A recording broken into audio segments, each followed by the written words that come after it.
আদর্শের মধ্য দিয়ে, উন্নয়ন নীতির মধ্য দিয়ে, ওনার দেশপ্রেমের মধ্য দিয়ে উনি সারা বাংলাদেশে দল মত ধর্ম বর্ণ নির্বিশেষে সবার অভিভাবক হিসেবে পরিণত হয়েছিলেন।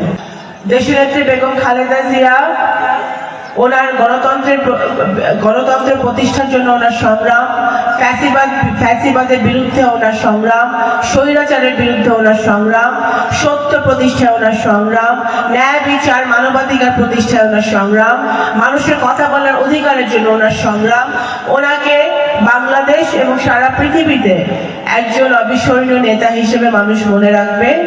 এবং বেগম খালেদা জিয়ার বিকল্প শুধু বেগম খালেদা জিয়াই।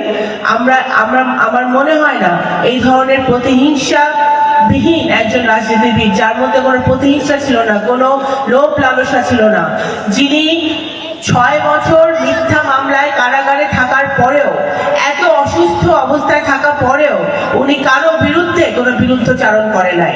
উনি যখন জেল থেকে বেরিয়েছেন, উনি অসুস্থ অবস্থায় ছিলেন। আপনারা সকলে গত বছর অগাস্টের 5 তারিখে যখন ফ্যাসিবাদের পতন হয়েছে, আপনারা কিন্তু অনেকে ওনার বক্তব্য শুনেছেন ভিডিও বার্তায়। উনি কিন্তু বলেছেন ভালোবাসার কথা, সাম্যের কথা, ঐক্যের কথা।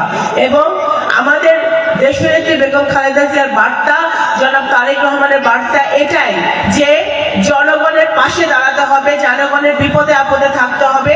বাংলাদেশ জাতীয়তাবাদী দলের যে মূলনীতি, সে আদর্শ হচ্ছে যে জনগণের সেবায় নিয়োজিত থাকা।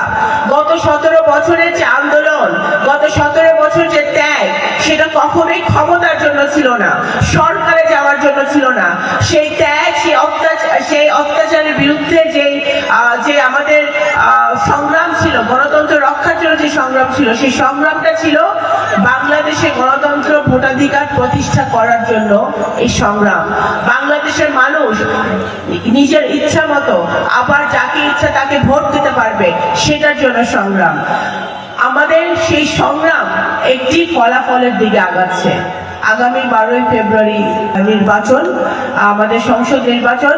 এই সংসদ নির্বাচন আমরা আশা করি সকল দেশি বিদেশি ষড়যন্ত্র মোকাবেলা করে একটি সুষ্ঠু নিরপেক্ষ ভোট বাংলাদেশের মাটিতে অনুষ্ঠিত হবে।